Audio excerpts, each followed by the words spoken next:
اللہ تعالیٰ نے قرآن مجید میں جس چیز کو جس کے برابر کہا ہے اس چیز کا ذکر بھی اتنی ہی بار کیا ہے، اور جس چیز کو جس سے کم کہا ہے اس کو اسی نسبت سے ان الفاظ کو قرآن مجید میں بیان کیا گیا ہے۔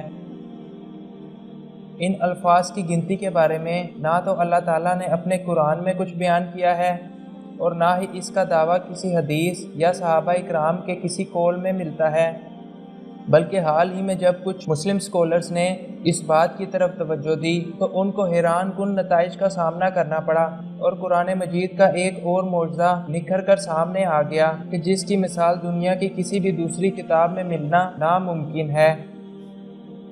آج کے اس جدید دور میں اگر کوئی دنیا کے سب سے ایڈوانس کمپیوٹر سے بھی ایسا کچھ لکھنا چاہے تو وہ بھی نہیں لکھ سکتا، اور یہی قرآن مجید کا امتیاز اور کمال ہے۔ مثال کے طور پر قرآن مجید میں حضرت عیسیٰ علیہ السلام کی مثال حضرت آدم علیہ السلام کی سی دی گئی ہے، اور اگر آپ حضرت عیسیٰ علیہ السلام کا نام قرآن مجید میں تلاش کریں تو وہ 25 بار ملے گا، اور حضرت آدم علیہ السلام کا نام بھی 25 مرتبہ ہی قرآن مجید میں موجود ہے، یعنی ان کی فضیلت کے ساتھ ساتھ دونوں پیغمبروں کے ناموں کو بھی یکساں طور پر درج کیا گیا ہے۔ اسی طرح سورۃ اعراف میں کافروں کی مثال کتے کی سی دی گئی ہے، اور یہ کلمہ الذین کذبوا بآیاتنا یعنی جو لوگ ہماری آیتوں کو جھٹلاتے ہیں کو 5 بار دہرایا گیا ہے، اور کتے کے لفظ کو بھی 5 بار ہی دہرایا گیا ہے۔ اسی طرح سورۃ فاطر میں فرمایا ہے اور اندھا اور آنکھ والا برابر نہیں، اور نہ ہی اندھیرا اور روشنی۔ اندھیرے کو عربی میں ظلمات کہتے ہیں، اور یہ لفظ قرآن میں 23 بار دہرایا گیا ہے، جبکہ لفظ روشنی یعنی نور کو 24 مرتبہ دہرایا گیا ہے۔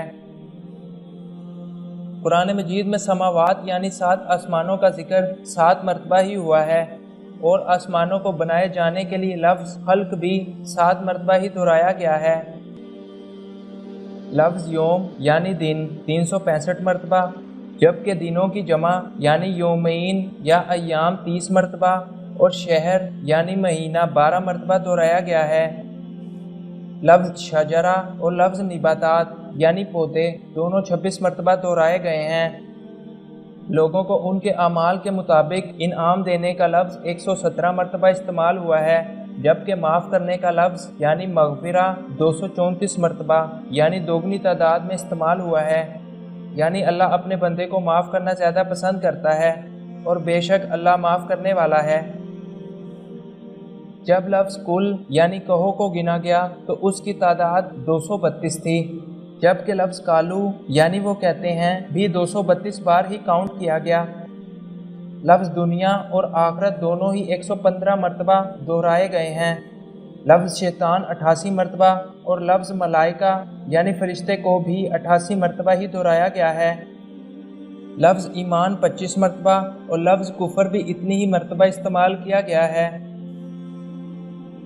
اس طرح لفظ جہنم اور لفظ جنت 77 مرتبہ دہرائے گئے ہیں۔ مزید لفظ زکوٰۃ یعنی پاک کرنا کو قرآن مجید میں 32 مرتبہ دہرایا گیا ہے، جبکہ لفظ برکات یعنی برکت کو بھی 32 مرتبہ ہی استعمال کیا گیا ہے۔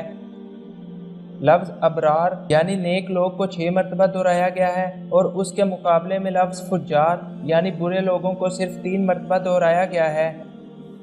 لفظ خمد یعنی شراب قرآن مجید میں 6 بار استعمال ہوا ہے، جبکہ لفظ سکارا یعنی نشہ یا شراب کا استعمال کرنے والا بھی 6 بار ہی استعمال کیا گیا ہے۔ لفظ لسان یعنی زبان کو 25 مرتبہ دہرایا گیا ہے، اور لفظ خطاب یعنی بات یا کلام کو بھی 25 مرتبہ ہی دہرایا گیا ہے۔ لفظ فائدہ اور اس کا الٹ یعنی نقصان ان دونوں کو 50 مرتبہ دہرایا گیا ہے۔ لفظ محبہ یعنی دوستی اور طاعہ یعنی فرما برداری دونوں کو 83 مرتبہ دہرایا گیا ہے۔ لفظ مصیبہ یعنی دکھ اور تکلیف کو 75 مرتبہ استعمال کیا گیا ہے، اور لفظ شکرہ یعنی شکر کرنے کو بھی 75 مرتبہ ہی استعمال کیا گیا ہے۔ لفظ نمرہ یعنی عورت اور لفظ رجل یعنی آدمی یا مرد دونوں کو 23 مرتبہ ہی دہرایا گیا ہے۔ یہ ایک دلچسپ اور حیران کن بات ہے کہ قرآن مجید میں کچھ مخصوص الفاظ کا استعمال ایک مخصوص تعداد میں ہی کیا گیا ہے، جدید سائنس کے مطابق انسانی ڈی این اے کی تشکیل میں 46 کروموسومز حصہ لیتے ہیں اور ان میں 23 کروموسومز ماں کے اور 23 باپ کے ہوتے ہیں۔ قرآن مجید میں آدمی اور عورتوں کے الفاظ کو 23 مرتبہ دہرانا ایک بہت حیران کن عمل ہے۔ لفظ صلوات یعنی نمازیں 5 مرتبہ دہرایا گیا ہے کیونکہ اللہ تعالیٰ نے مسلمانوں کو دن میں 5 نمازیں پڑھنے کا حکم دیا۔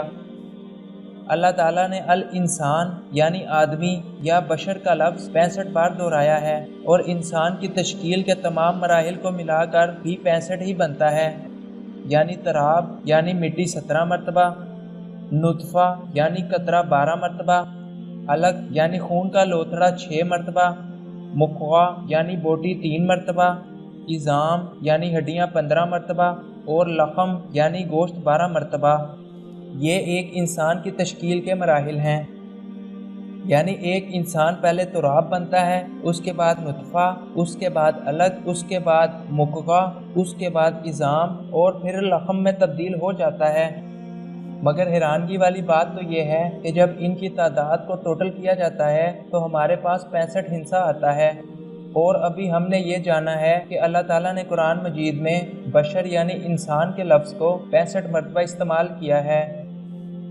اسی طرح لفظ ارض یعنی زمین کو قرآن مجید میں 13 مرتبہ دہرایا گیا ہے، جبکہ لفظ بحر یعنی سمندر کو 32 مرتبہ دہرایا گیا ہے، اور ان دونوں کا مجموعہ 45 بنتا ہے، اور جب ان دونوں کی ریشو نکالی جائے تو وہ بھی حیران کن ہے، کیونکہ زمین پر 71% پانی اور 29% خشکی موجود ہے۔ بیان کی گئی تمام تفصیلات پر غور کرنے سے یہ حقیقت عیاں ہوتی ہے کہ قرآن مجید کا حسابی نظام بے حد پیچیدہ مگر حد سے زیادہ منظم ہے، اور یہ کسی انسان کے بس کی بات نہیں۔ آج کے دور میں تمام جنوئنس، ٹیکنالوجی اور جدید سائنس بھی مل کر اس کتاب کا ایک حصہ بھی تیار نہیں کر سکتی۔ اس سے پہلے نازل ہونے والی آسمانی کتابیں بھی اپنی فضیلت میں کسی سے کم نہیں تھیں، مگر ایک حیران کر دینے والے فیکٹس اور اس قدر پیچیدہ حسابات ہمیں صرف اس مقدس کتاب قرآن مجید میں ہی ملتے ہیں۔ یوں محسوس ہوتا ہے کہ قدرت نے اور بنانے والے نے یہ تمام معجزات صرف قرآن مجید کے لیے ہی بچا کر رکھے تھے۔